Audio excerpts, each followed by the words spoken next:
Hello everybody, Lurgs here, and today I'm in the Volkswagen T5 Transporter and it's a miserable day and I'm going to be changing the interior roof bulb, which is this one. Volkswagen also use this light switch in other vehicles such as the T6, the Caddy and the Crafter, so this is applicable to those models as well.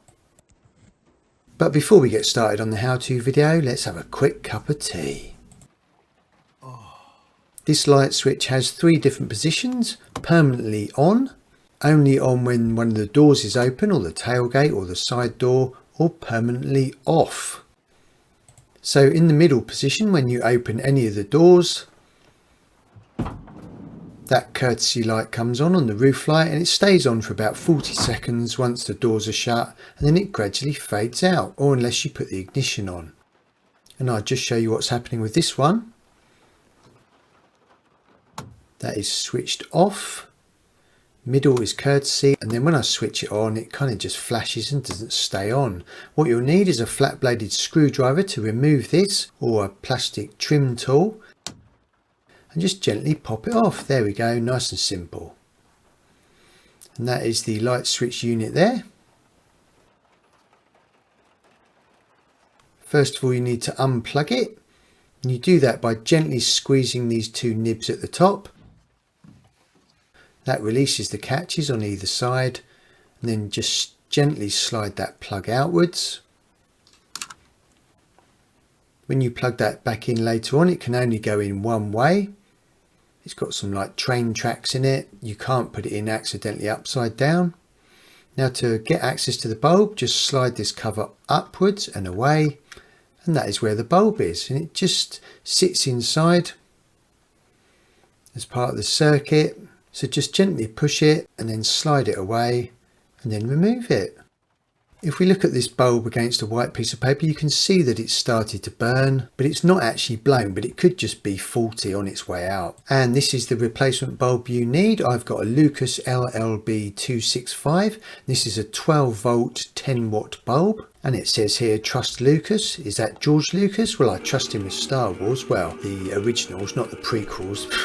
These are the part numbers which I got from Euro Car Parts, but obviously try and use your independent local motor trader. And this particular bulb is about 42mm long by 11mm width. And the length and width is very important, as most men will tell you. Take your brand new bulb. It just sits in these 2 holes here, one on either side. You just need to push it against that copper spring at the back, and it just gently pushes away, and then just slide it into position. And that is it, locked into place in those 2 holes. Then remember to put the cover back on. That just goes in slightly at the top and then slides downwards. Then just plug it back in, and as I mentioned at the beginning, it can only go in one way. It's got train tracks on one side which go on the tracks in here. So just slide that in, push it all the way home until it clicks.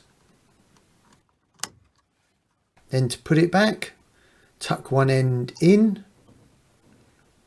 and then just gently push the other end upwards, and it'll just clip back into place.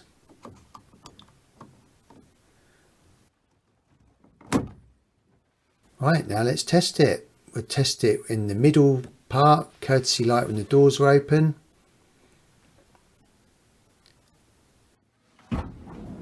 Great stuff. And I'll speed this footage up, and this is about 40 seconds later and the courtesy light is going out. Now let's test the off position, courtesy, and then on permanently. Great stuff. That's a good little job done. And I think I'm going to have another cup of tea. Look, I've run out already. If that hasn't fixed it, it could actually be a faulty switch unit. And yes, that is a British Caledonian Airways blanket in the background. Now what you can do is you can pop the lens cap off.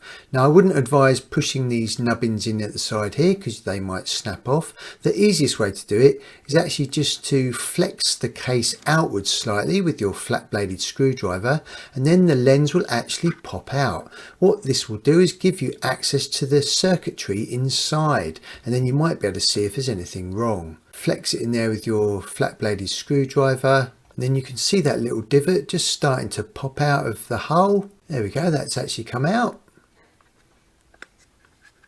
So you're just flexing the case and then just pop the lens cap out from the other side, and that is the circuitry inside. Now you might find it would be something nice and simple where you're using it on and off lots and lots of times. You might just have some burnt circuit ends, and that is where the copper is scalded or corroded over time. And if you can see any of that, all you need to do is just pop that out and just with some light sandpaper just scratch that off so it's all nice and clean, and then just spray some WD-40 in there, and hopefully that will be a nice easy fix. If that still hasn't fixed it, then unfortunately you may have to buy a new light switch unit. You can get that from your local Volkswagen dealer, but I've also seen them online as well. To put the lens cap in, just pop that back in. Nice and easy.